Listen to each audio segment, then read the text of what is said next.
saya record. Baik, sama sore. Nah, ini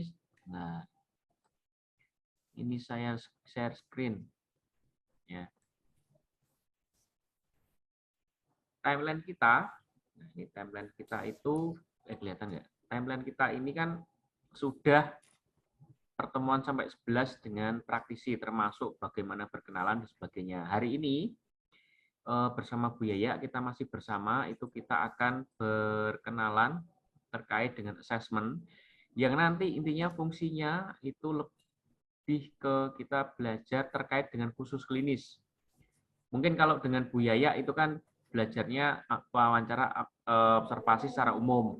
Ya, tapi kita akan belajar itu secara khusus yang mungkin manfaatnya nanti adalah di tanggal ini ya. Tanggal 14 kita kunjungan, 19-nya itu yang minggu depan itu presensinya.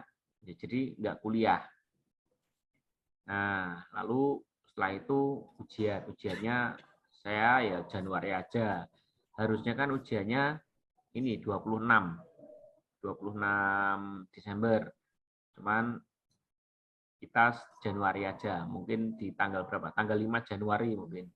Ya, setelah tanggal 5 atau tanggal 4 ya mungkin ya.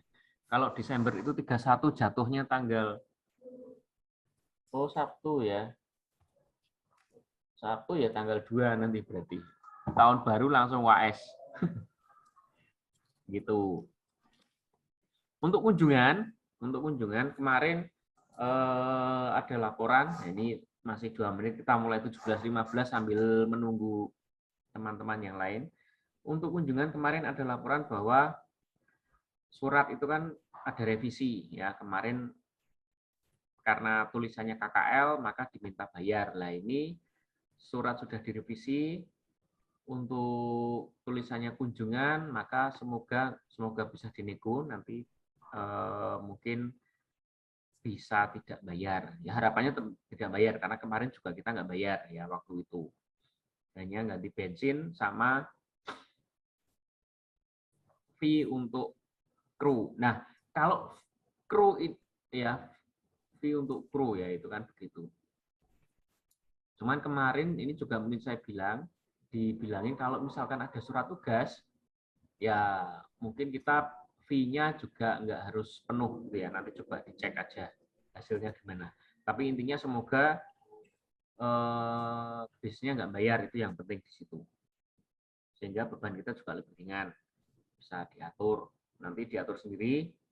Kemarin saya masih koordinasi sama Bu Wani, Bu Yaya, ya Pak Yudi, Mas Udin gitu kan terkait dengan itu. Nah, kalau untuk surat ini tadi sudah dimasukkan, nah kita tinggal tunggu ininya. Mungkin Bu Ani yang bisa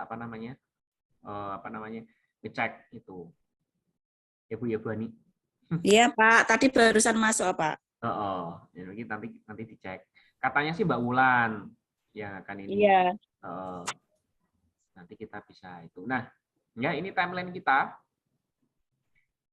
Jadi nanti pertemuan depan harapannya kita bisa offline, itu maksudnya supaya bisa kalau menjelaskan lebih enak ya. Kalau ini kan kita masih kita masih mengenal gitu ya sama review, tapi besok mungkin bisa lebih wawancara itu kayak apa sih ya. Observasi itu seperti apa sih? Kan kalau mau lihat gerak-gerik dan sebagainya kan lebih enak kalau langsung. Nah, cuman catatannya ya ini karena juga terkait dengan surat edaran ya, terkait dengan offline. Ya, terkait dengan offline itu termasuk kunjungan juga. Kalau kunjungan sudah dikasih izin, berarti saya sudah minta izin, kami sudah minta izin, dan nanti lalu kemudian itu sebagai arsip. Jadi kalau misalkan ditanya, berarti kita sudah izin. Itu untuk perizinan ke RSJ. Lalu terkait dengan nah ini edaran. Ketika mungkin ada yang sakit atau mungkin ada yang mungkin kena COVID misalkan ya, positif, ya pastikan bahwa ya nanti kalau mau offline, baik kuliah offline ya atau kuliah nanti ya kuliah pas lapangan, itu jujur membawa surat keterangan sehat. Kalau memang habis sakit atau mungkin habis positif ya silakan itu dibawa surat keterangan sehat dari dokter bahwa memang sehat, ya. Ya, kita bukan melakukan penilaian sosial sebagai adjustment ya terkait dengan ini, tetapi adalah lebih ke kewaspadaan kita, ya. Karena kan kasusnya naik lagi, jangan sampai itu nyebar. Pastikan kita sakit. Kita itu berarti semua, termasuk saya, biaya, mungkin nanti Pak Yudi, Bu Peti, itu kita, itu semua. Jadi kita jaga kesehatan, ya. Besok Senin, ya kita ketemu lah paling nggak 2 kali, itu ketemu itu kan apa namanya, bisa lebih mudah gitu ya, tetap menjaga kesehatan protokolnya.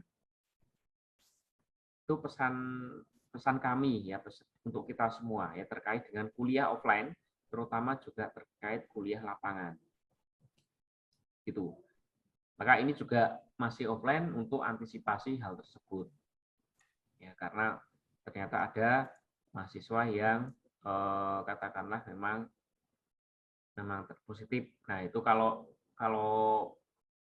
apa namanya, positif biasanya lalu seminggu, selama yang penting jaga kesehatan, makan dan sebagainya, biasanya seminggu itu sudah negatif. Yang penting itu. Ya, minum obat yang diberikan dan sebagainya. Itu kalau misalkan isoman di mana, pengalaman saya itu isoman, maksudnya bukan saya pengalaman ngurusi, kalau isoman di tempat khusus ya dipenuhi, kalau isoman mandiri ya itu juga tetap dipenuhi dan bisa, wong yang kemarin aja yang parah-parah itu bisa, ya, akhirnya tetap sembuh ya. Yang penting menjaga kesehatan, vitamin diperbanyak, nah, jangan terlena gitu ya, jangan terlena itu, kalau terlena nanti susah. Itu pesan saya, karena memang berdasarkan surat edaran dan juga ada bukti bahwa ternyata kan memang ada yang kena, bahkan tetangga saya juga ada yang kena, laporan gitu kan. Nah, begitu. Oke, yang penting tetap pesan saya, jaga kesehatan supaya kita semua sehat semua. Pilek boleh, mungkin batuk boleh, tapi jangan COVID gitu ya. Karena saya sendiri pilek, sama kadang saya sendiri masih pilek. Tapi ya semoga itu bukan COVID, karena kalau COVID kan pasti ada ciri-cirinya sendiri. Begitu. Baik, kita review sebentar kemarin ya, dari praktisi mengajar terkait dengan psikologi klinis. Psikologi klinis itu apa sih?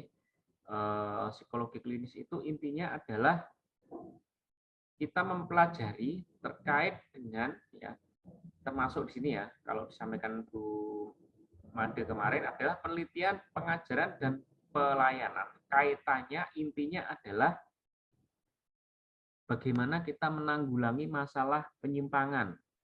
Ya, masalah penyimpangan, maladjustment, penyimpangan, maladjustment ya, ketidaksesuaian ya, terkait dengan masalah psikologis.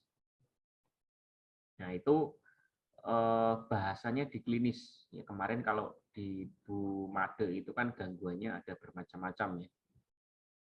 Nah, lalu kemudian juga membantu manusia untuk melakukan peningkatan dan pengembangan aspek psikologis ya, terkait dengan masalah-masalah psikologis kemarin yang disampaikan oleh Bu Made, terkait dengan ya, kata kuncinya adalah di sini.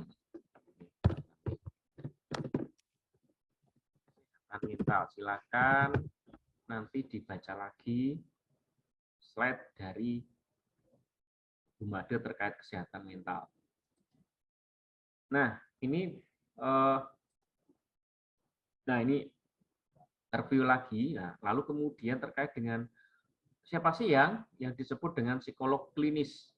Nah, itu seseorang yang lulus pendidikan klinis ya, dan intinya adalah menolong individu melakukan asesmen, diagnosa dan intervensi psikologis ya, terkait dengan masalah psikologi klinis.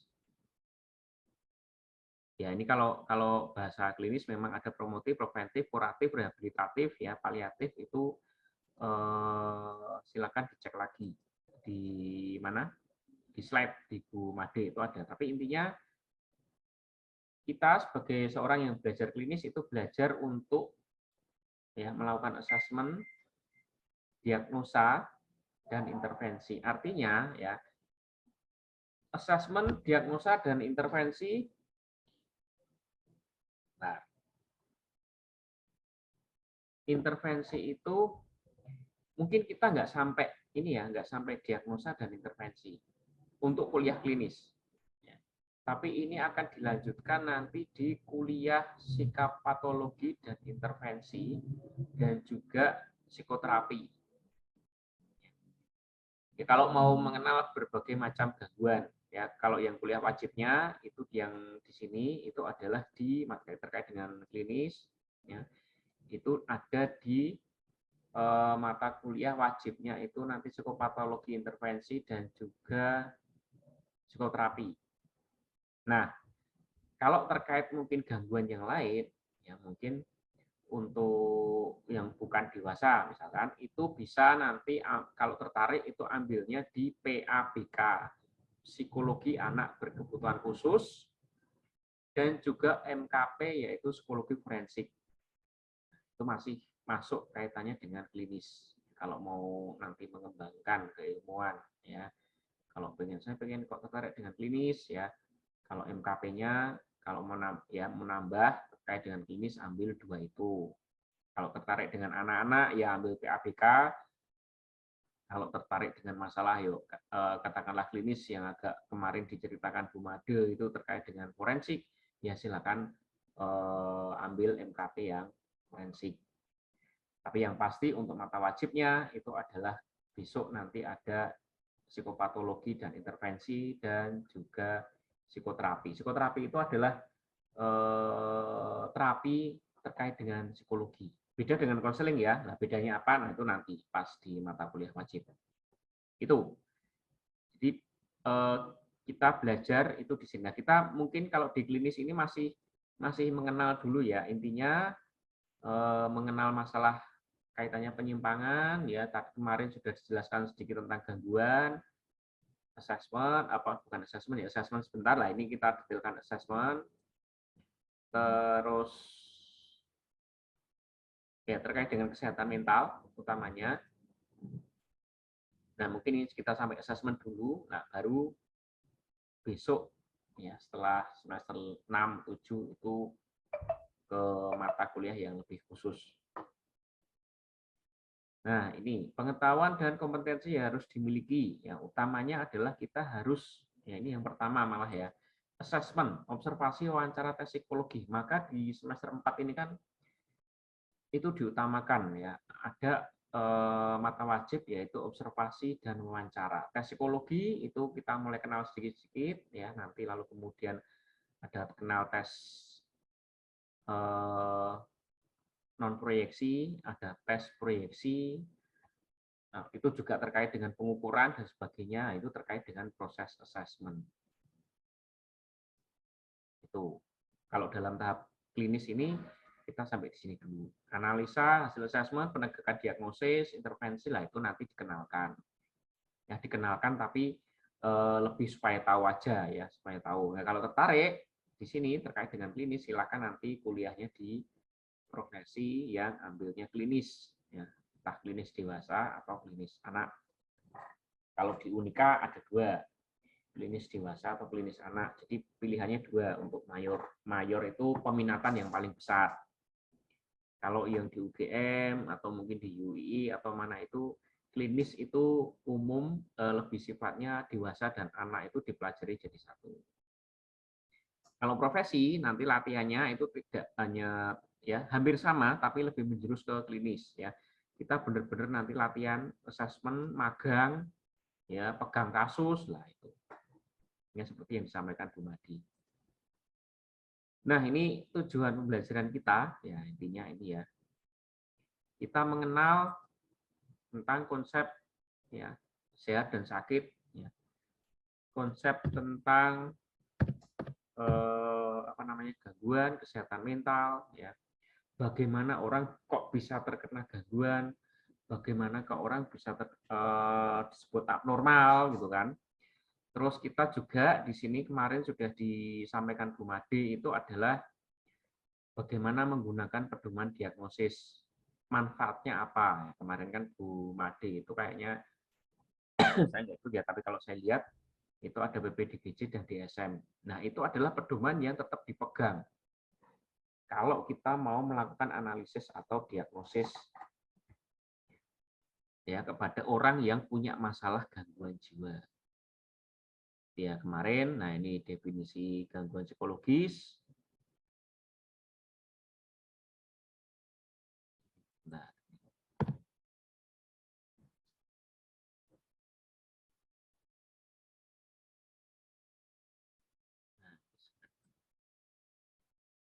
Nah, ya.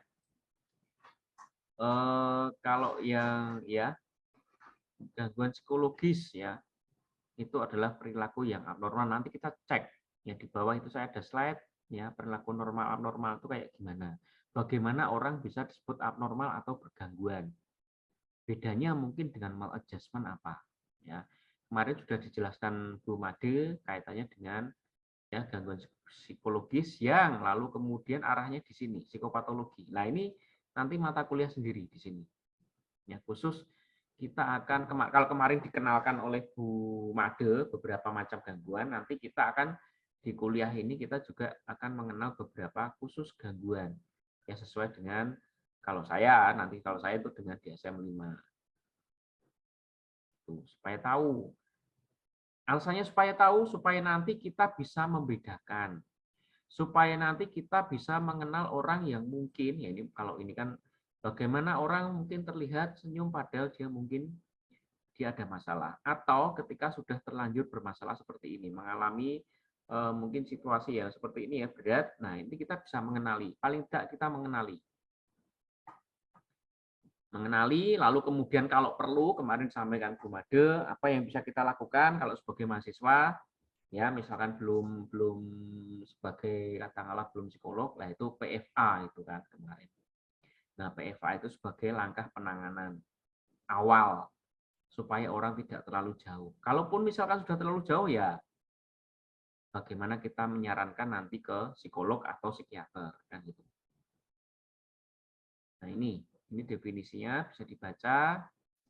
Nah, lalu kemudian kita masuk di sini ya terkait dengan seperti yang disampaikan berbicara normal dan abnormal.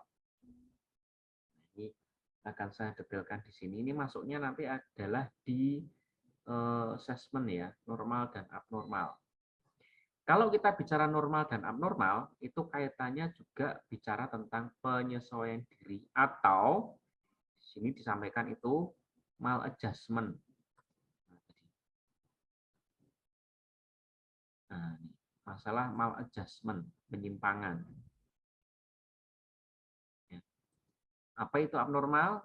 Bagaimana itu maladjustment? Nanti kita cek. Ini ya. Abnormal biasanya, nah ini lalu kemudian ya. Abnormal biasanya terkait dengan penyesuaian diri.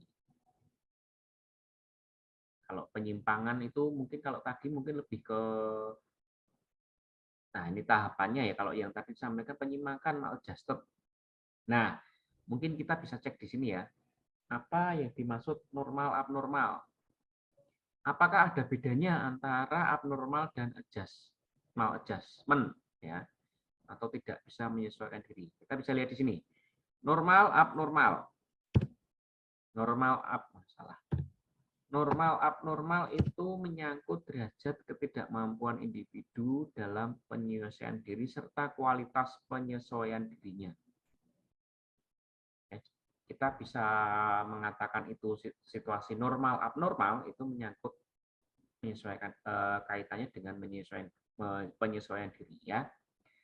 Di sini kalau kita bisa bilang kalau dari gambar ini mungkin kita bisa bilang ini adalah kalau dia tanda kutip sehat secara mental, nah ini mungkin maladjusted, tidak sesuai. Kenapa tidak sesuai? Ya, bukan terkait norma ya, tapi mungkin terkait dengan maladjustment tidak sesuai ya, penyimpangan itu di sini. Penyimpangan itu adalah karena ini situasinya dingin. Nah, karena ini situasi dingin, oh ya ini pagi yang lainnya aja pakai jaket berukut begini ya. Ini kok malah hanya pakai celana dalam. Pakai sepatu oke, tapi hanya pakai celana dalam. Artinya, itu kan tidak sesuai. Dia tidak, tanda kutip, tidak bisa menyesuaikan diri dengan keadaan lingkungannya. Menjadi abnormal adalah ketika mungkin dia, ya kalau kita mau bilang, kalau dia tidak peduli, ya, tidak hanya kaitannya dengan keadaan lingkungan, ya, dingin dan sebagainya, tapi kaitannya kemudian dengan norma. Dia dengan pede, dengan bangga, oh aku tetap dengan telanjang begini santai kok, ya. Orang lain yang mungkin dia terisih, ya. Nah, itu lalu kemudian jadi abnormal. Nah, ini di sini, ya. Maladjusted itu lebih penyimpangannya di sini lebih ke tidak mampu menyesuaikan diri. Nah, seringkali memang dikacaukan dengan pemahaman tentang abnormalitas tadi ya di atas ya. Nah, ini mungkin kita luruskan ya. Maladjusted itu tidak sama dengan abnormal. Orang maladjusted atau tidak bisa menyesuaikan diri belum tentu abnormal. Nah, ini penekanannya. Namun orang abnormal pasti maladjusted. Ini dasarnya dari gambar ini nih. Kalau ya dia mungkin maladjusted, ya, tapi belum tentu abnormal karena dia mungkin merasa bahwa aku pede nih, ya nggak apa-apa kalian hawa dingin, nah ini loh aku berani, ya berani katakanlah. Artinya itu kan ada masalah penyesuaian diri, ya. Orang lainnya kedinginan dia enggak gitu kan, ya mungkin kelihatannya pede, tapi kan kalau kita bicara terkait dengan kesesuaian ya dengan situasi yang dipakai ini tentu nggak sesuai. Nah, beda lagi kalau dia abnormal ya. Mungkin PD, bangga dan sebagainya sudah terganggu di sini jiwanya ya.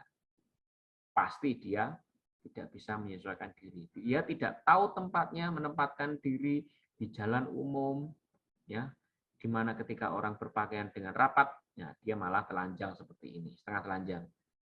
Nah, itu baru kita sebut abnormal. Nah, ini contoh yang lain. Contoh yang lain terkait dengan maladjusted dan juga abnormal. Misalkan kita punya permasalahan kerja, yang punya masalah kerja, mungkin pekerjaan belum selesai, ditambah kuliah, ini toh nggak bisa tidur, ya nggak bisa tidur.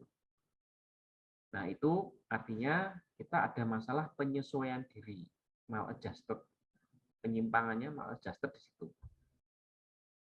Ya, biasanya bisa tidur dengan nyenyak, ini nggak bisa.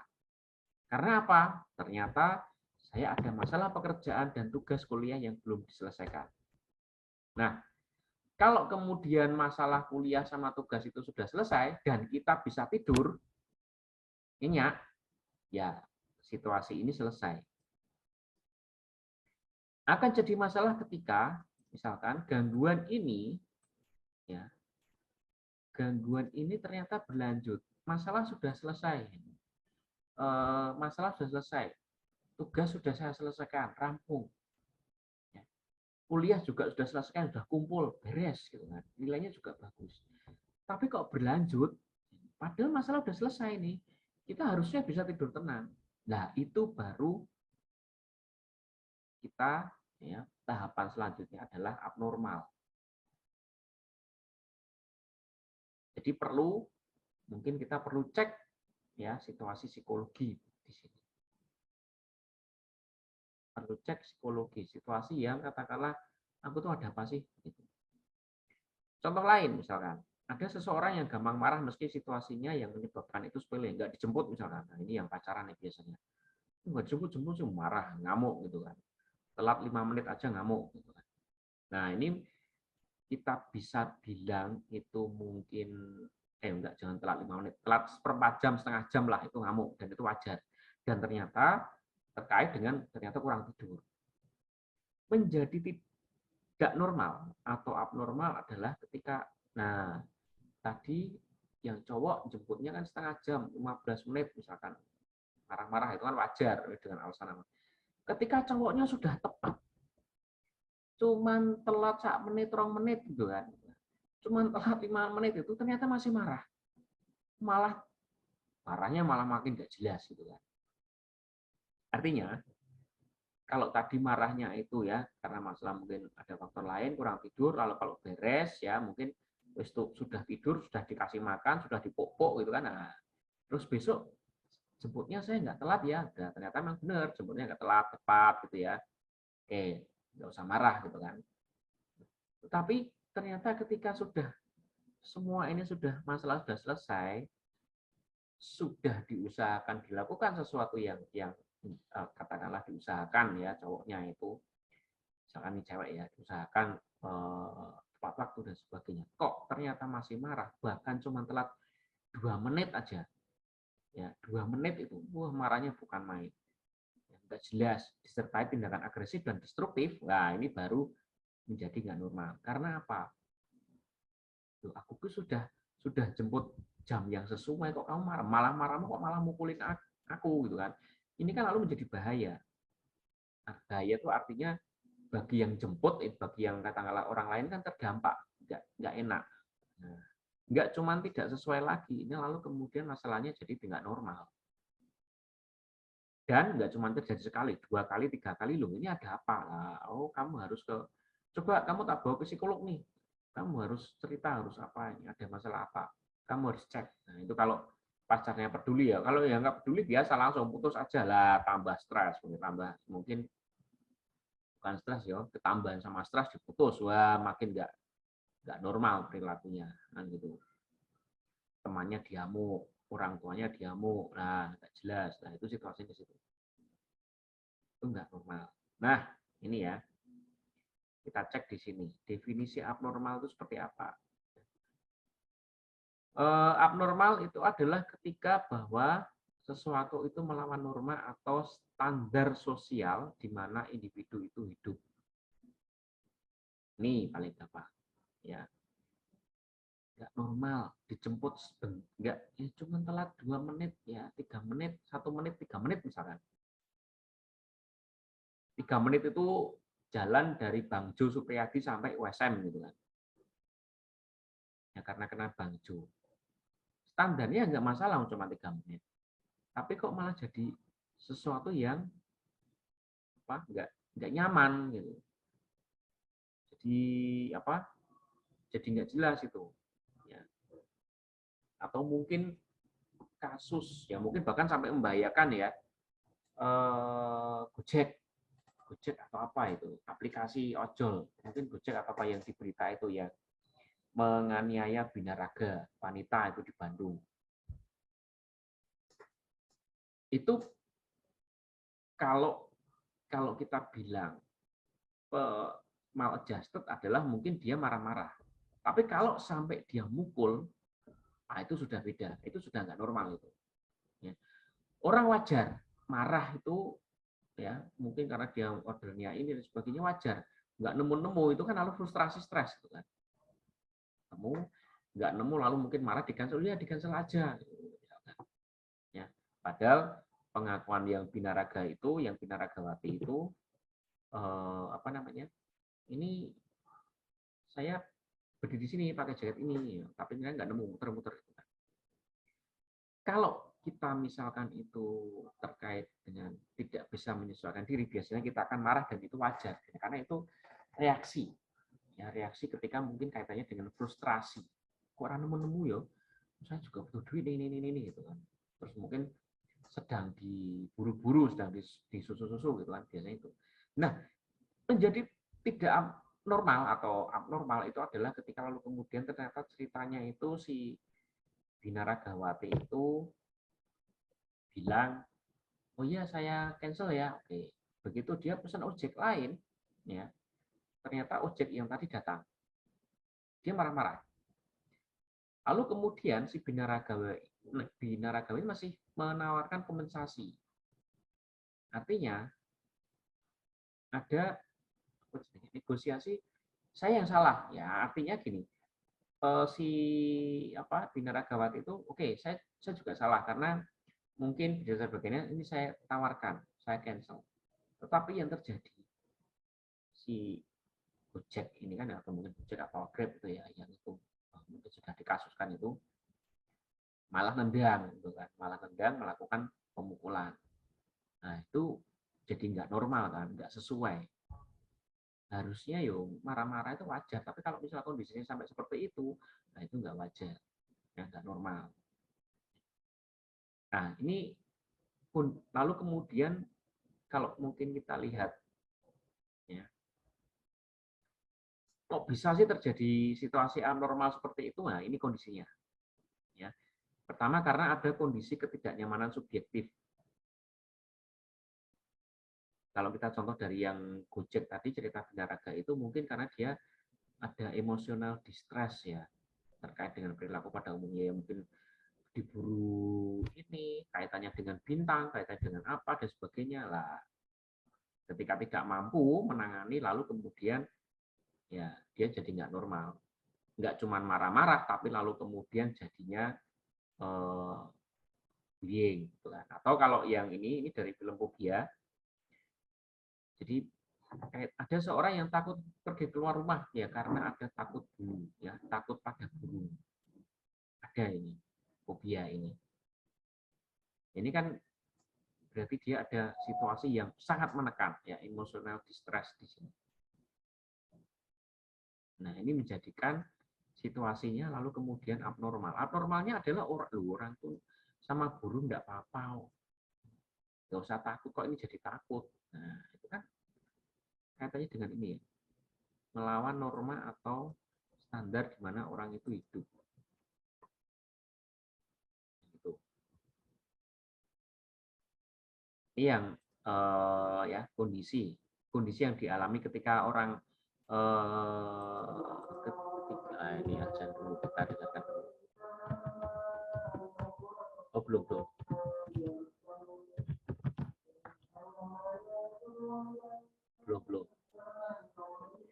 Oke, yang kedua. Nah, ini ya. Abnormal. Nah, kita saja dulu, silakan dibaca.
Oke, kita lanjutkan ya. Definisi abnormal. Orang tidak abnormal itu ada dua.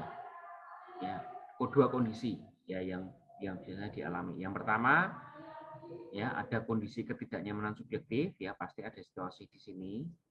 Lalu yang kedua, pasti dia mengalami ketidakmampuan berfungsi secara normal, artinya pasti dia punya masalah maladaptif. Jadi dua, orang disebut anormal karena ada masalah ini, ketidaknyamanan subjektif, emosional distress. Karena dengan kondisi yang sama belum tentu seseorang itu ininya juga sama ya. Misalkan sama-sama Gojek tadi. Yang satunya mungkin bisa menerima, oke ya Mbak, enggak apa-apa. Lalu kemudian Mbak, ini saya yang tadi, lalu dikasih misalkan ganti, dia enggak apa-apa. Atau mungkin, oh enggak apa-apa Mbak, ya ini mau saya juga ini misalkan.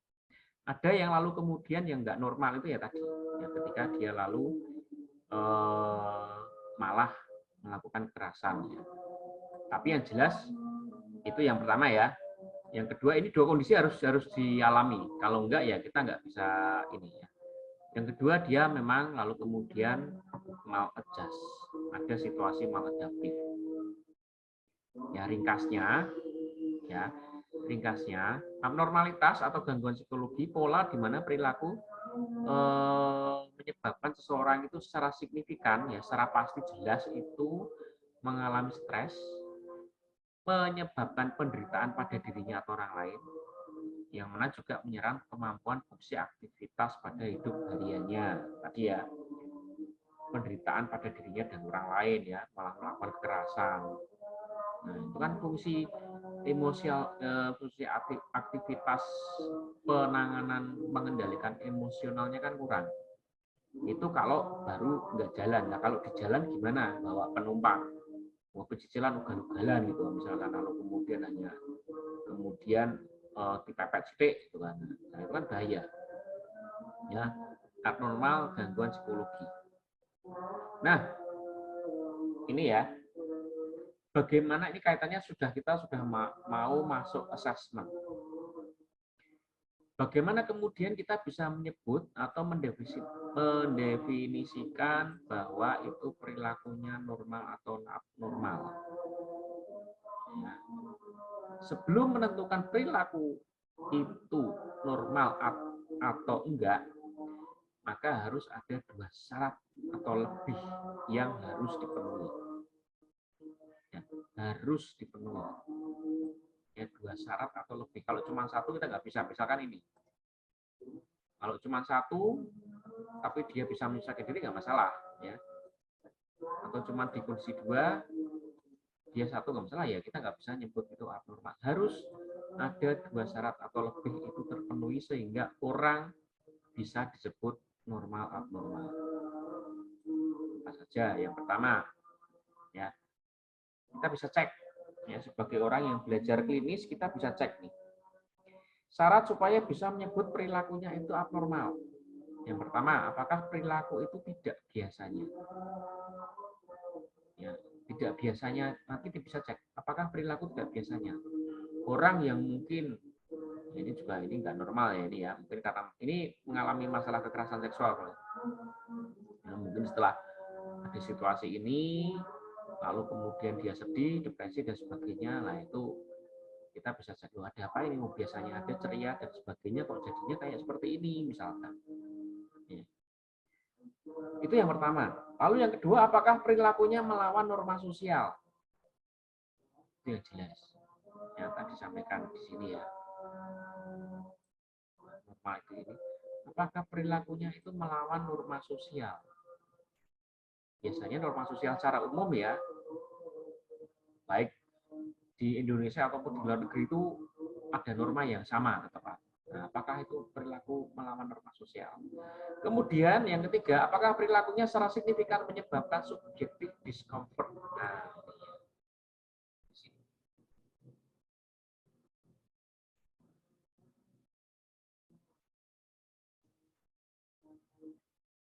kalau tidak ya tidak bikin emosional stres ya mungkin nggak begitu masalah. Tapi kalau ini, nah terpenuhi ya mungkin kita bisa menyebut itu abnormal. membahayakan orang dan sebagainya. Apakah perilakunya maladaptif? Nah, ini juga. Apakah perilakunya menyebabkan seseorang berbahaya bagi dirinya sendiri ataupun orang lain, atau yang mungkin kalau bahaya ini ada kecenderungan bunuh diri atau menyerang orang lain tanpa alasan. Nah, ini syarat supaya kita bisa menyebut orang itu anormal. Nah, supaya semua itu tahu ya terkait dengan ini, ya, supaya semua tahu, maka kita perlu melakukan assessment. Nah, assessment klinis ini mungkin akan dijelaskan oleh Bu Yaya secara singkat bagaimana assessment itu. Apa sih assessment? Bagaimana kita melakukan assessment? Begitu. Bu Yaya apa? Bu Yaya mau share sendiri apa saya bantu? Nice gitu, Bu. Ya, saya saya share sendiri aja ya Pak ya. Ya Bu, boleh. Ini kasihan saya... nanti kalau Pak Nanang yang apa namanya share. Ya Bu, ini saya stop dulu ya. Nanti intinya melakukan assessment itu dasarnya ini ya. Supaya kita bisa tahu, intinya supaya kita bisa tahu orang itu normal atau tidak itu. Oke, ini Mas, ini juga ada lagi sambil mungkin Bu Yaya atau Bu Yaya share ya. Saya stop dulu.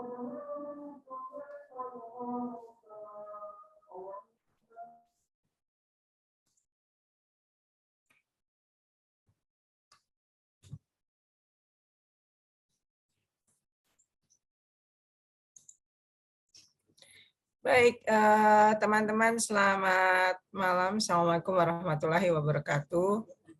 Waalaikumsalam.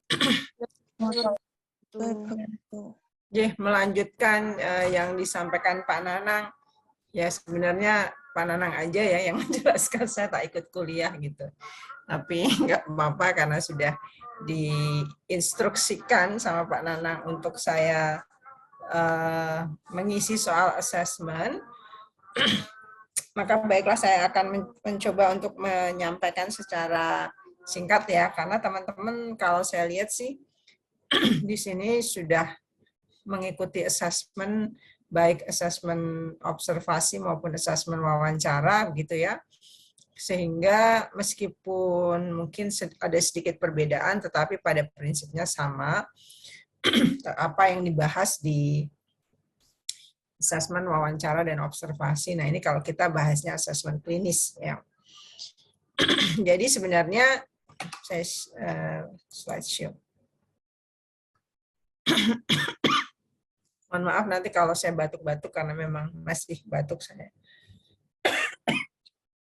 Nah, sebenarnya ketika kita mau melakukan assessment itu, tujuannya apa sih gitu ya? Karena segala sesuatu yang kita lakukan itu pastilah ada tujuan atau bertujuan. Ya, nggak mungkin kita bersusah payah melakukan sesuatu tanpa tujuan. Nah, jadi melakukan assessment pun ya ketika seorang klien datang kepada kita, kemudian menyampaikan permasalahan-permasalahannya, maka kita melakukan assessment. Nah, jadi tujuan assessment salah satunya adalah untuk mengetahui apa masalahnya. Jadi sebenarnya masalah klien itu apa? Ya, apakah dia ada masalah dengan cara berpikirnya yang keliru? Apakah dia ada masalah dengan perilakunya yang tidak penyesuaian dirinya yang tidak tepat, sehingga kemudian mengakibatkan dia kesulitan di dalam relasinya dengan teman-teman di kampus atau teman-teman di pekerjaan gitu ya. Jadi ketika orang datang kepada kita lalu menyampaikan permasalahannya kepada kita, maka kita melakukan assessment.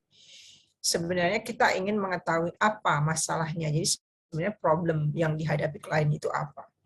Nah, yang kedua adalah bagaimana mereka bisa bermasalah. Ya, bagaimana mereka bisa bermasalah. Kenapa kok masalah atau problem itu kemudian datang kepada individu? Contoh misalnya, klien yang selalu merasa tidak percaya diri, selalu merasa dirinya gagal di dalam kehidupannya, selalu merasa target-targetnya tidak terpenuhi, keinginan dan kebutuhannya tidak tercapai yang dia harapkan. Nah, kemudian akhirnya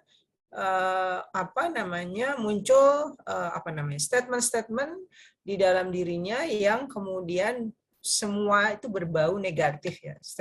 Verbalisasi yang dilakukan semuanya berbau negatif.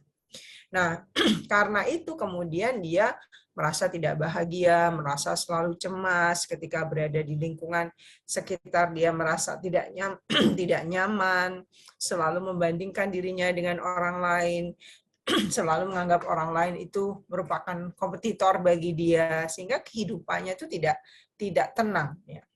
Nah, bagaimana itu bisa terjadi? Nah, ternyata nanti mungkin setelah kita melakukan assessment, kita melakukan observasi, kita wawancara, kita menggali informasi, mungkin akan ketahuan sebab-sebabnya kenapa pada saat ini dia didominasi oleh pikiran-pikiran negatif tentang dirinya sendiri.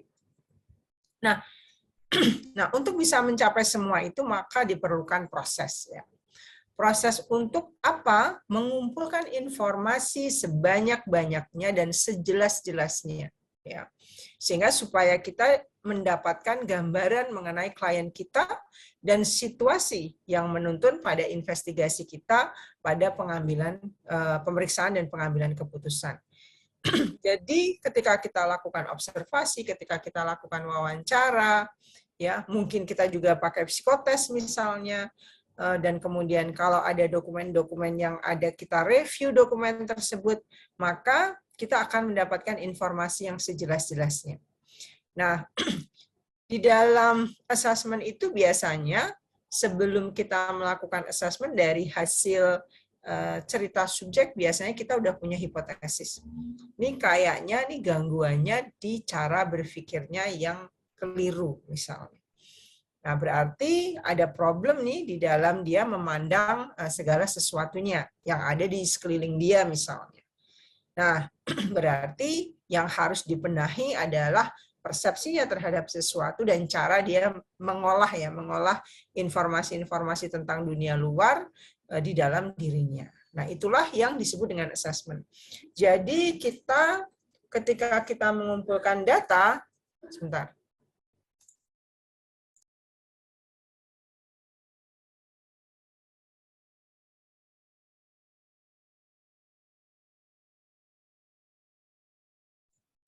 Jadi kita kumpulkan informasi yang sebanyak-banyaknya pada klien kita, sehingga kemudian kita akan tahu bahwa hipotesis kita, dugaan kita tentang gangguan yang dimiliki itu betul. Nah, kemudian dari situ mungkin kita akan bisa menegakkan diagnosa, lalu kita akan memutuskan intervensi apa yang harus kita lakukan terhadap klien kita. Nah, setelah mengetahui permasalahan, langkah selanjutnya bagaimana? Nah, sebentar.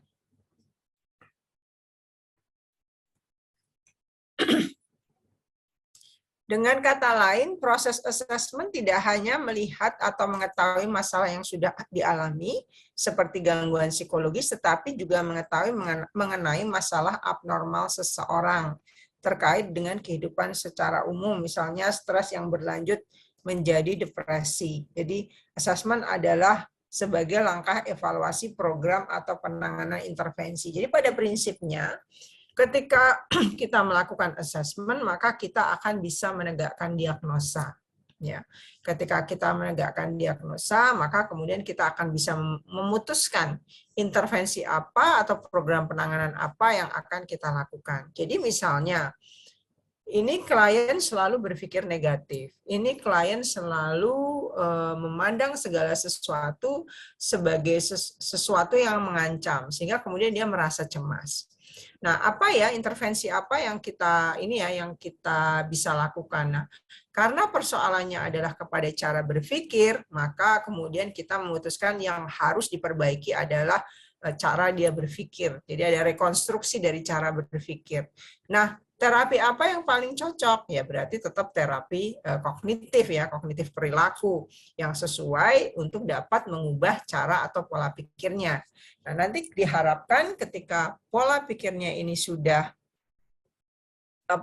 diperbaiki ya, maka dia akan bisa memandang segala sesuatu dari sudut pandang yang berbeda.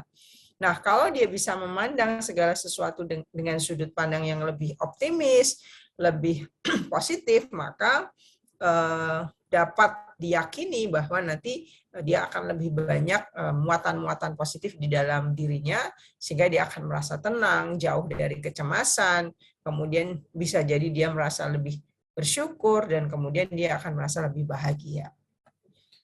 Nah, assessment itu adalah pengumpulan informasi. Untuk apa? Untuk memahami, selain tadi ya, problem dan kemudian mengapa problem itu terjadi, sebenarnya kita juga dari assessment itu kita akan bisa memahami tentang klien kita. Memahami tindakannya, memahami perasaannya, memahami proses berpikirnya, ya seperti kita ketahui, seperti yang saya contohkan tadi, ketika misalnya kita menanyakan sesuatu, kemudian dia bercerita, kita akan bisa melihat sudut pandang dari klien kita itu. Ya, jadi apa yang dia ceritakan merupakan gambaran dunia dalamnya. Nah, ketika dunia dalamnya itu sudah tergambarkan, kita akan bisa memahami mengapa dia berperilaku sedemikian, mengapa dia berpikir demikian, mengapa perasaannya demikian.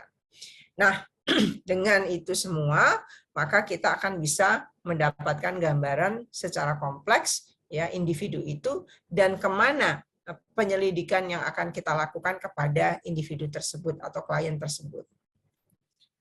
Nah, selama proses assessment, maka klinisi akan mengembangkan working image tentang klien dan situasi mereka. Jadi ada gambaran di dalam diri kita sebagai seorang klinisi, ya ketika dia bercerita, ketika dia menjawab pertanyaan-pertanyaan kita, ketika kita observasi gesturnya, ekspresinya, maka data-data itu bisa memberikan gambaran secara mendetil mengenai klien kita dan situasi yang mereka hadapi.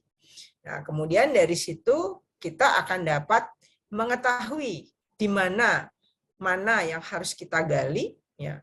Lalu pertanyaan-pertanyaan apa yang harus kita detailkan. Ya. Nah, fungsi asesmen pertama adalah pengambilan keputusan. Ini adalah proses pertama dan berkelanjutan.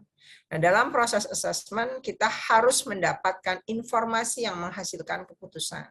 Jadi kita harus betul-betul mengarahkan pertanyaan-pertanyaan kita itu kepada hal-hal yang kita butuhkan informasinya. Ya, jangan sampai selama 1-2 jam kita bertemu dengan klien itu berbicara panjang lebar, tetapi tidak pada pokok persoalannya. Nah, ini biasanya terjadi kepada klien-klien yang dia itu tidak nyaman ketika harus menyampaikan apa yang terjadi. Sehingga pembicaraannya muter-muter gitu ya, muter-muter untuk topik-topik sensitif dia akan hindari, kemudian untuk problem-problem yang kemudian akan menimbulkan ketidaknyamanan akan dia hindari, dan dia akan membicarakan hal-hal yang panjang lebar tapi sebenarnya tidak kepada substansi permasalahan. Nah, kita sebagai seorang klinisi harus tahu bahwa sepertinya ini trash talk ya. Jadi pembicaraan-pembicaraan yang sebenarnya nggak penting gitu. Maka kita harus mampu ya mengarahkan supaya kita mendapatkan informasi. Nah, misalnya ketika seorang datang dan mengeluhkan sakit kepala yang menyiksa, maka keputusan yang dilakukan adalah menyarankan dahulu untuk cek klinik kesehatan medis terkait dengan gangguan tubuh, tidak langsung ditangani sebagai bagian sakit dari secara psikologis. Ini betul ya, statement ini betul. Nah, jadi ketika misalnya klien kita membicarakan satu tadi ya, yang kedua, kalau kemudian dia mengeluhkan sakit fisik, mengeluhkan misalnya sulit tidur, selalu sakit kepala, dan lain-lain sebagainya, kita harus memastikan dulu bahwa tidak ada problem biologis, tidak ada problem kesehatan. Nah, kalau problem kesehatannya itu nyata, berarti itu yang harus disembuhkan terlebih dahulu. Tetapi kalau kemudian kita dari data itu kita melihat bahwa tidak ada problem-problem biologis, tidak ada problem kesehatan, maka kemudian kita tangani secara psikologis. Nah, yang kedua adalah pembentukan gambaran. Ini membentuk kesan tertentu tentang orang-orang. Orang-orang ini siapa ya? Kliennya, situasi yang ada di sekitar kehidupannya. Ya. Dalam proses ini dilakukan perkembangan model kerja ya, untuk mengetahui deskripsi klien secara akurat, pelayanan yang akan diberikan, ya, permasalahan, apakah diberikan psikoterapi atau penempatan di fasilitas rawat inap atau rujukan, kemudian perlu mengembangkan komunikasi antara klinisi, dokter, klien, dan keluarga. Jadi di dalam pembentukan gambaran ini kita akan mengetahui ya dari hasil proses assessment itu, kita akan mengetahui sebenarnya klien kita itu kenapa, permasalahannya apa, kemudian bagaimana support sistemnya, ya, sampai kemudian setelah kita menegakkan diagnosa, maka kemudian kita akan memutuskan ini akan diberi psikoterapi saja, ya, atau ditempatkan di fasilitas rawat inap atau rujukan saja misalnya. Kemudian di sini maka harus dikembangkan komunikasi antara klien, klinisi, ya. Kalau ada persoalan sakit fisik berarti pada dokter, klien, dan keluarga sebagai support system. Ya, jadi di sini yang disebut pembentukan gambaran kerja. Nah, yang ketiga adalah pengecekan hipotesis. Ya. Menghasilkan hipotesis atau dugaan yang ya, dapat dites atau dicek.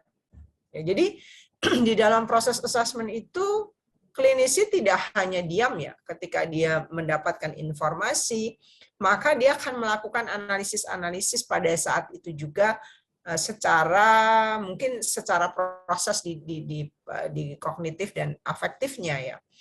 Lalu kemudian ada dugaan-dugaan yang kemudian kita misalnya ini kayaknya persoalan kognitif, cara pandang dia terhadap masalah, keyakinan dia terhadap masalah, sikap-sikap dia terhadap fenomena di luar dia. Kemudian pendapat dia tentang kompetisi dan lain-lain. Nah, dugaan-dugaan itu akan kita dapatkan selama kita mendengarkan dengan fokus klien kita.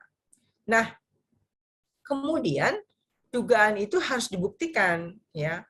Dibuktikan dengan apa? Misalnya kalau terkait minat, motivasi, situasi psikologis, misalnya kemarahan, kebutuhan, tekanan-tekanan di dalam hidup, maka bisa dites dengan beberapa tools ya, alat tes yang kemudian secara detail dapat memotret kehidupan proyektif atau kepribadian atau permasalahan-permasalahan kepribadian si individu. Nah, benar nggak sih kalau diberikan atau dilakukan sesuatu kira-kira hasilnya bagaimana?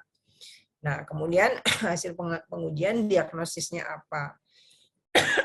Nah, pengujian dilakukan untuk menjaga kedua fungsi asesmen lain tetap berada di jalurnya dan mencegah pengambilan keputusan sembarangan dan gambaran yang terdistorsi. Ya, jadi dengan pengecekan itu kita yakin betul dengan apa-apa yang kemudian kita duga. Jadi jangan sampai diagnosis itu kita tetapkan hanya berdasarkan dugaan-dugaan tanpa tanpa bukti ya. Jadi memang harus tetap ada tes atau cek.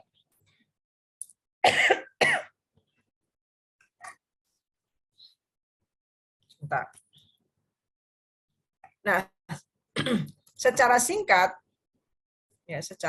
tujuan dari assessment adalah diagnostic classification atau pengambilan keputusan. Ini untuk mengambil keputusan treatment yang cocok apa, ya. Kemudian untuk identifikasi gangguan psikologis. Jadi gangguan psikologisnya apa? Kalau gangguan psikologis tersebut, maka treatment cocok apa? Intervensi yang cocok apa? Nah, maka itu disebut dengan diagnostic classification. Adalah description atau gambaran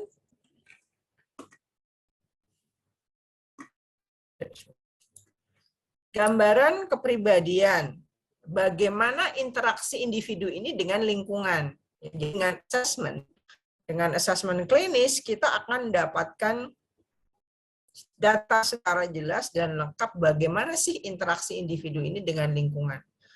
Apakah baik-baik saja, apakah bermasalah, apakah dia selalu berbenturan di sekitarnya, selalu bermasalah dengan misalnya dengan orang tuanya, atau situasinya harmonis, dia baik-baik saja bisa menyesuaikan diri. Atau kemudian dia mungkin tidak menyukai ketika berada di satu tempat dalam situasi karena ada alasan-alasan tertentu. Nah, kita dengan assessment klinis akan mendapatkan tersebut. Nah, kemudian kita akan memperoleh kelemahan dan kelebihan ya. Kelemahan dan kelebihan, bagaimana problem yang terkait dengan kelemahan-kelemahan yang dimiliki, kemudian bagaimana kelebihan yang dimiliki sehingga akan membuat dia tidak akan bermasalah dengan proses penyendiri dengan lingkungan. Nah, ini kita juga akan dapat memperoleh dimensi kepribadian, apakah dia orangnya terbuka, ataukah dia tertutup, apakah emosinya stabil, tidak stabil, ya. Itu akan kita dapatkan dari assessment. Lalu berikutnya adalah prediction atau hipotesis. Nah, ini membuat prediksi tentang perilaku individu ini, ya, dengan apa yang sudah diceritakan, ya, segala sesuatu berada di masa lalunya, ya, atau di masa atau pengalaman-pengalaman lalunya, maka kita akan bisa memprediksi kira-kira seperti apa perilakunya ke depan kalau tidak diatasi, problem-problem yang dialami ini tidak diatasi dengan baik. Nah, ini juga bisa dipakai untuk membantu seleksi terkait dengan penanganan atau kelompok gangguan, memprediksi bahaya atau tidaknya, gitu ya. Nah, jadi assessment adalah proses mengumpulkan dan menginterpretasi informasi dari berbagai sumber yang digunakan sebagai dasar diagnosis. Hati-hati, karena ada kecenderungan dipengaruhi oleh social judgment atau penilaian sosial disebabkan oleh pengumpulan dan processing data. Ya, jadi misalnya ini baik, ini tidak baik, ini benar, ini tidak benar, ini sopan, ini tidak sopan. Nah, ini semua adalah penilaian-penilaian sosial. Maka kita harus hati-hati dan tetap netral dan objektif di dalam melakukan assessment dan mengambil keputusan. Misalnya logatnya jelek, wajahnya sangar, pakaiannya bagus. Nah, ini adalah halo efek ya, halo efek yang kemudian berpengaruh terhadap penilaian kita sebagai klinisi terhadap subjek kita. Nah, ini juga berbahaya ya. Misalnya kita ketemu klien yang dia datang pakainya bagus, baunya wangi, bersih, rambutnya tersisir rapi, dia kebetulan tampan atau cantik misalnya, maka kemudian ada unsur-unsur dalam diri kita yang kemudian penilaiannya positif. Nah, ini mungkin saja bisa mempengaruhi proses penilaian kita selama assessment. Jadi ketika subjek mengatakan ada semacam kecenderungan kita untuk menerima pendapatnya dengan baik gitu ya. Nah, beda kalau misalnya kliennya datang, cara bicaranya kasar, wajahnya tidak ramah misalnya, kemudian pakainya tidak dipakai dengan rapi, memakai sendal, misalnya perilakunya tidak menyenangkan, maka muncul kemudian perasaan tidak senang pada diri kita ya sebagai seorang asesor, maka kemudian penilaian kita cenderung arahnya ke negatif terhadap apa yang dia sampaikan, apa yang dia tampilkan. Nah, ini yang kemudian kita harus hati-hati. Jadi sebagai seorang klinisi, kita harus tetap netral, kita harus objektif, siapapun yang datang kepada kita. Nah, proses asesmen klinis ini menggambarkan proses mencari informasi untuk mengenali masalah dan memecahkan masalah.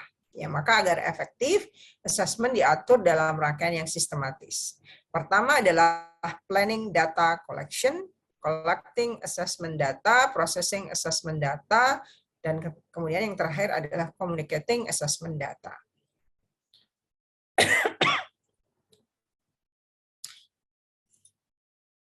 Apa yang ingin diketahui dan bagaimana mengukurnya? Contoh cemas, takut, atau fobia. Ya, bagaimana? Apa yang mau diketahui, gitu kan? Kecemasannya karena apa? Takutnya karena apa? Fobianya karena apa? Pada situasi seperti apa muncul kecemasan? Pada situasi seperti apa kemudian muncul pikiran-pikiran negatif? Ya, kalau kemudian cemas, apa yang menjadi dampak kecemasan? Apakah kemudian menjadi sulit tidur atau muncul halusinasi, ya?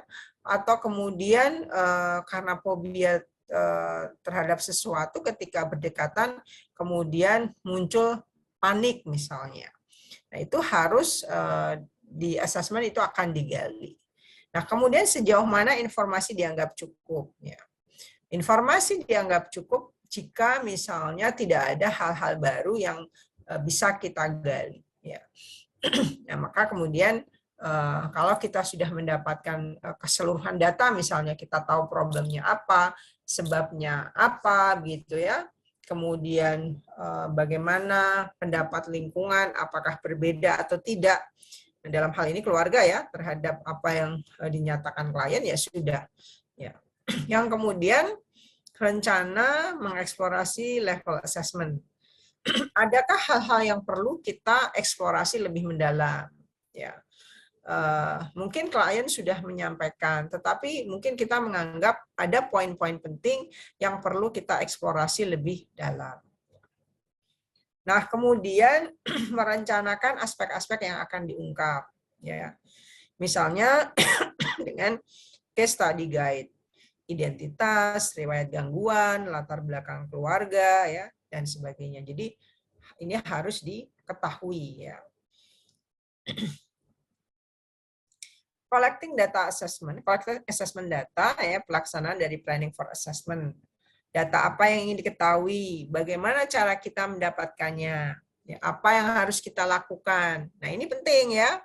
Jadi misalnya besok tuh datang ke RSJ, teman-teman kan diminta mengobservasi. Nah, harus dipastikan teman-teman harus punya satu tujuan ya. Sebenarnya apa sih yang pengen diketahui?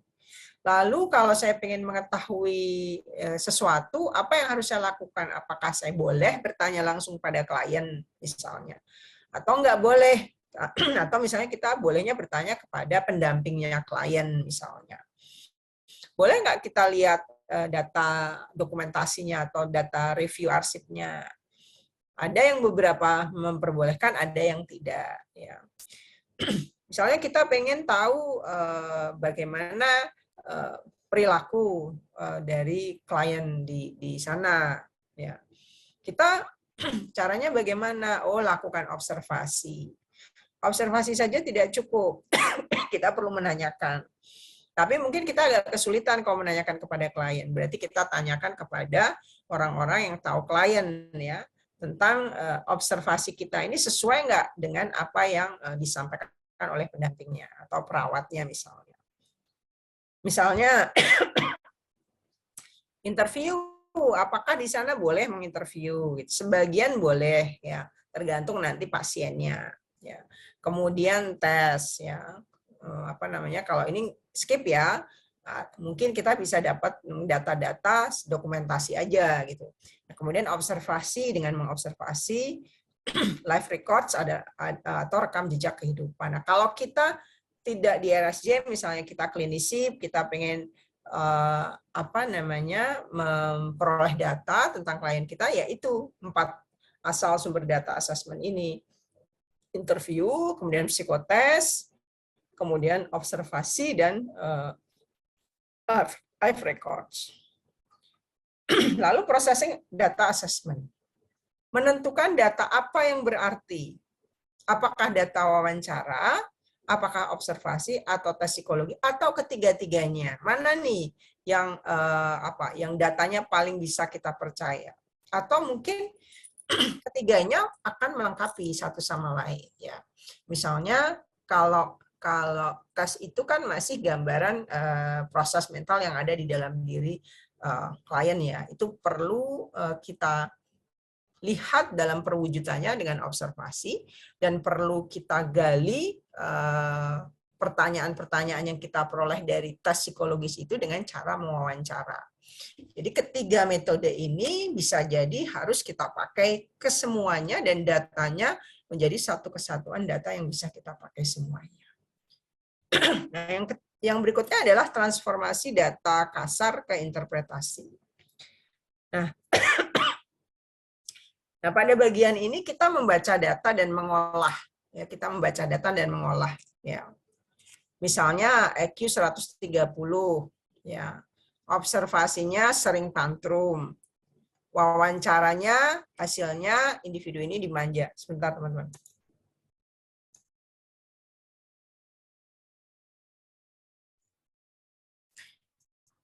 Rasanya saya pengen bersin, tapi nggak jadi.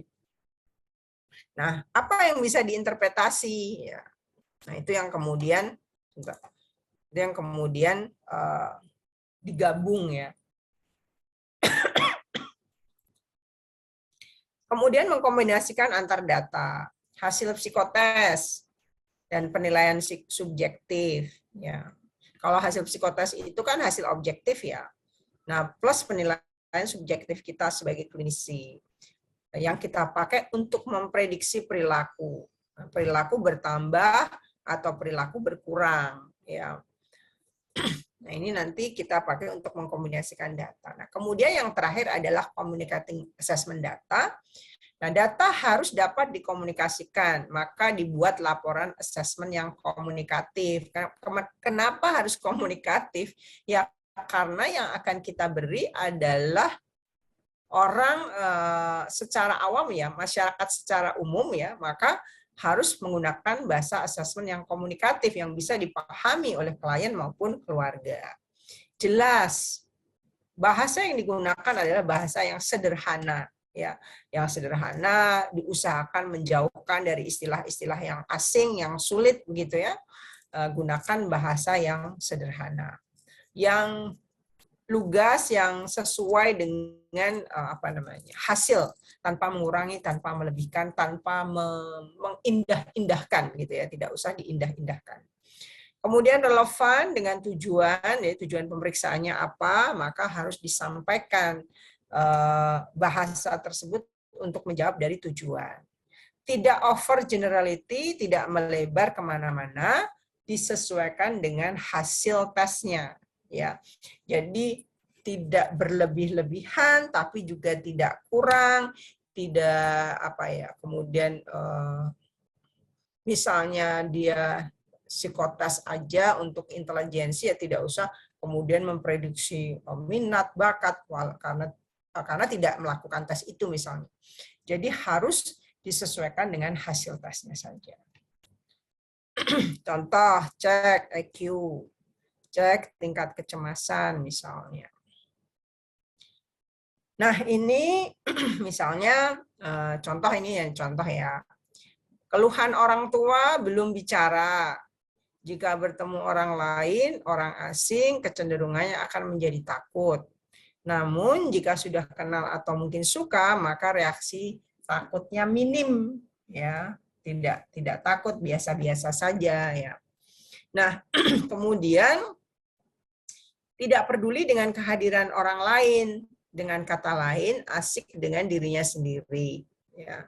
Kalau orang pada umumnya mungkin mengistilahkannya sebagai cuek, ya, nggak peduli dengan lingkungan, ya, asik dengan dunianya sendiri. Nah, tidak terlihat mau bermain dengan teman. Ya, ini dapat dilihat dari tidak ada usaha untuk sosialisasi dengan teman. Jadi dia menyendiri, dia sukanya sendiri. Nah, dari cerita atau keluhan orang tua, nah biasanya nih kita punya dugaan-dugaan tertentu. Nah, dugaannya apa? Misalnya autisme. Atau ada dugaan lain, atau gangguan lain gitu ya. Nah, biasanya kalau seorang klinisi, dia harus banyak baca ya, banyak baca tentang gangguan-gangguan ya. Kalau dia klinis anak, ya berarti dia harus banyak baca tentang gangguan-gangguan anak. Kalau terus kemudian teori perkembangan normalnya anak itu bagaimana, perkembangan anak usia sekian harus bisa apa, itu kita harus sudah menguasai ya.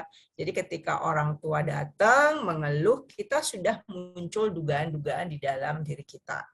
Tapi dugaan itu jangan disampaikan dulu kepada orang tua ya. Tapi lakukan pengukuran dulu, hasilnya objektif baru disampaikan. Karena informasi yang belum terbukti kebenarannya itu menurut saya agak tabu ya untuk disampaikan. Karena itu baru dugaan, belum ada bukti nyata. Nah, apa yang bisa kita lakukan ya? Maka kemudian kita mungkin melakukan pengukuran biasanya tuh kalau ada tahap-tahapan, misalnya usia sekian harus menguasai apa, kemudian harus bagaimana, itu ada tes-tesnya khusus. Kemudian setelah assessment hasilnya lalu intervensinya apa, nanti diintervensi evaluasinya bagaimana. Nah, ketika kita menduga ada gangguan, artinya kita harus tahu atau kenal karakter ya.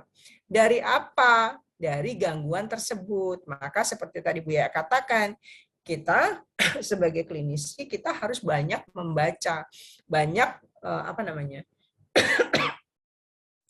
memasukkan informasi-informasi ke dalam diri kita. Ya, jangan gini, diusahakan untuk selalu mandiri. Ya. Selalu mandiri itu gini, nggak usah disuruh, ada rasa ingin tahu terhadap gangguan tertentu, lalu baca, googling, cari informasi sebanyak-banyaknya, dimasukkan ke dalam diri kita secara terus-menerus. Ya, sehingga kemudian kita tidak perlu bertanya-tanya kepada orang lain, kita udah tahu. Nah, apakah berdiskusi dengan orang lain yang lebih ahli itu tidak boleh? Ya tentu saja boleh.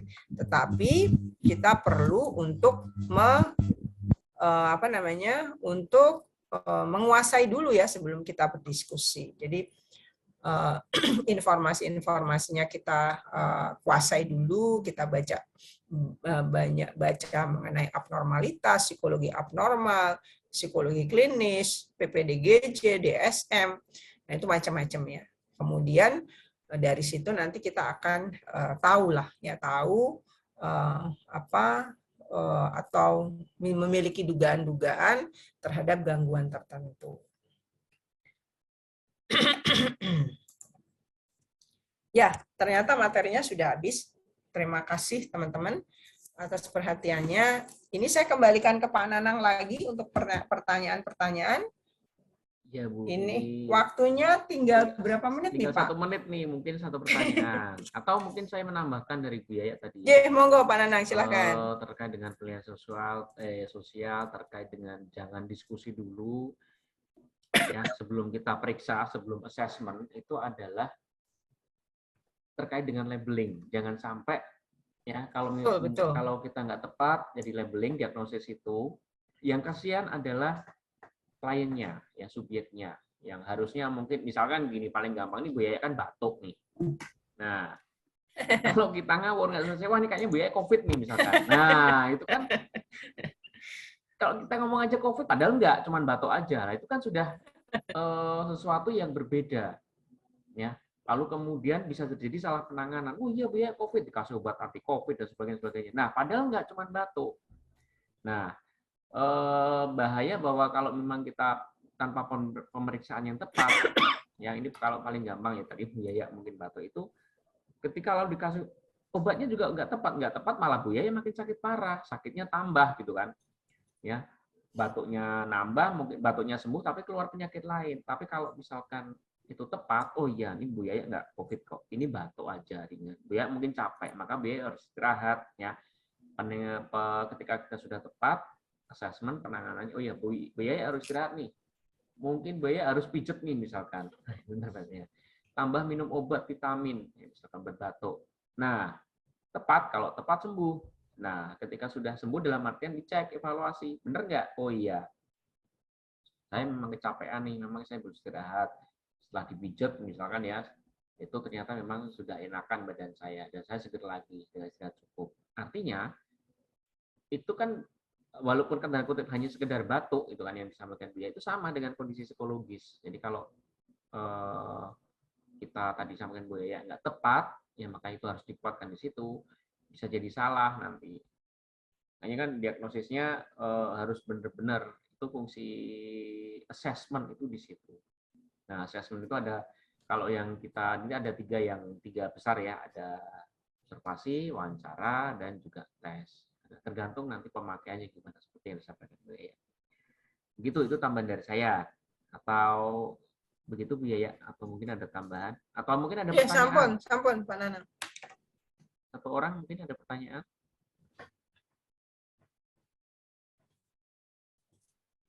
Tidak ada, yakin? Oke.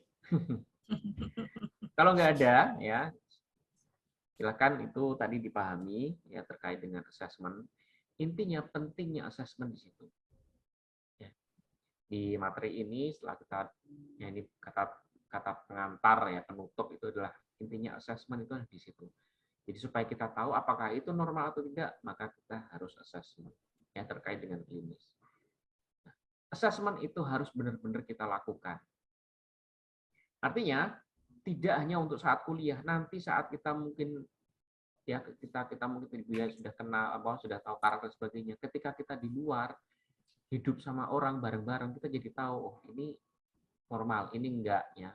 Kalau enggak normal ya mungkin kita bisa sarankan ke mungkin yang berkompeten. Nah, jadi artinya tidak harus menunggu kita lulus atau jadi psikolog dulu, tapi ketika sudah belajar ini, dengan kalau kita sudah kuat assessment, nah kita bisa membantu orang. Itu tujuan ya kita, yaitu kalau di jangka pendek begitu. Begitu. Terima kasih Bu Yaya, terima kasih teman-teman untuk kehadirannya. Ya, minggu depan itu kita offline. Saya nggak tahu ini 61 apakah kita nanti akan bisa barengan atau enggak offline-nya, karena kelasnya juga nggak tahu. Kalau saya di TD7. Kalau Bu Yaya kurang tahu, kalau misalkan mau barengan lagi kan berarti kita barengan offline itu ya. Ya, nanti kita lihat lagi Pak minggu depan. Oh ya, kita lihat minggu depan ya, begitu. Terima kasih, untuk surat sedang diproses, semoga jawabannya bisa segera dan kita benar-benar bisa kunjungan, kita benar-benar bisa latihan lihat. Baik, terima kasih. Selamat sore, ini saya tutup. Wassalamualaikum warahmatullahi wabarakatuh. Waalaikumsalam warahmatullahi wabarakatuh. Terima kasih teman-teman ya. Selalu ya, ini saya. Ya, terima kasih. Sami-sami. Ini saya N ya. Ya Pak Nanang.